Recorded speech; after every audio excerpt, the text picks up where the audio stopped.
Howdy everybody, here for a plant profile on Yarrow. Yarrow is a wonderful medicinal plant. It survives in very, very dry spots, but it also tolerates some wetness. This one's growing right alongside my water battery. Huge clump of it.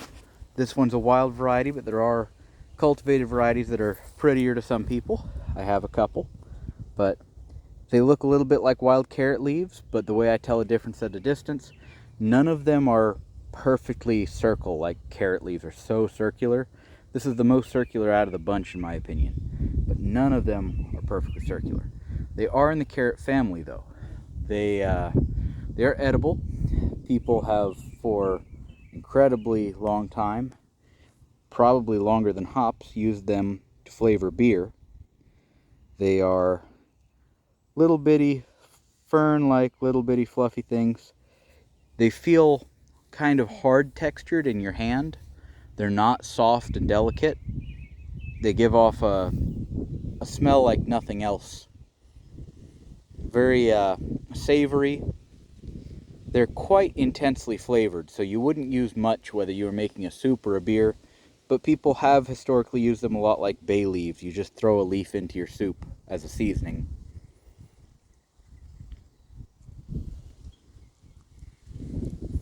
Flavor-wise, ever so slightly bitter, not so intensely, but very pungent flavor. Very savory. It would go well with meat dishes or heavy vegetable dishes. You could probably make a tea out of it and add it to a bread. It's strong enough it would probably last through that.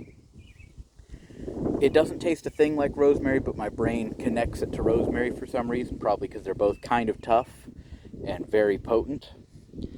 And as a medicinal, this is a bleed stopper. People would take notes of this on their maps and call it soldier wound wort, wort being the old English word for herb. So soldier's wound herb, this is a bleed stopper. They would put it in wounds to help clot them. Some people would keep dried bottles of it with them, and they'd pour it into wounds. Others would just keep note of where the plant was around them to come and get later. But wonderful plant, very medicinal. There's some studies that show it may even help keep the wound clean, keep infection out. But, you do your own research on that. But I think that it's worth having for its beautiful value as an ornamental and for pollinators. Highly recommend it. Thank you very much for watching. See you all in the next one.